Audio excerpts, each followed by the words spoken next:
Ilias Hossain, doctor Kanak Sarwar, Pinaki Bhattacharya, Zahid F সর্দার, গোলাম মওলা রনি, এরা কিন্তু প্রতিনিয়ত গুজব, মিথ্যা অপপ্রচার করেই যাচ্ছে দেশের বিরুদ্ধে, সরকারের বিরুদ্ধে, জনগণের বিরুদ্ধে।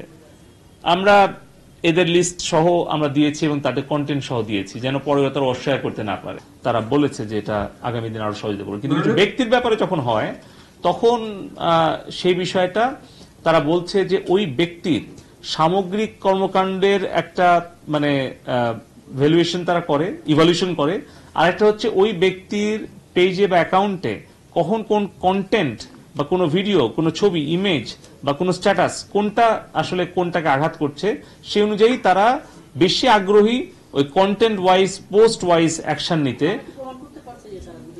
হ্যাঁ, আমরা এটা প্রমাণ করতে পারছি এবং তার জন্য আমরা অনেকগুলো আমরা দিয়েছি।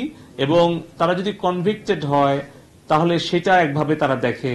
তারা যদি ধরেন ধরেন যে তাদের একটা কন্টেন্ট একটা দেশের বিরুদ্ধে গেল, একটা কন্টেন্ট আরেকটা ব্যক্তির বিরুদ্ধে গেল, একটা কন্টেন্ট হয়তো ওদের কমিউনিটি স্ট্যান্ডার্ড ভায়োলেট করলো, কিন্তু আরেকটা কন্টেন্ট হয়তো তারা বুস্ট করে তাদের বিজনেস প্ল্যাটফর্ম হিসেবে নিচ্ছে। সো এইভাবে কিন্তু তারা কিছু কিছু কৌশল নিয়েছে এই দেশ বিরোধী চক্রান্তকারীরা, সেটাও আজকে আমাদেরকে তারা ব্যাখ্যা দিয়েছে।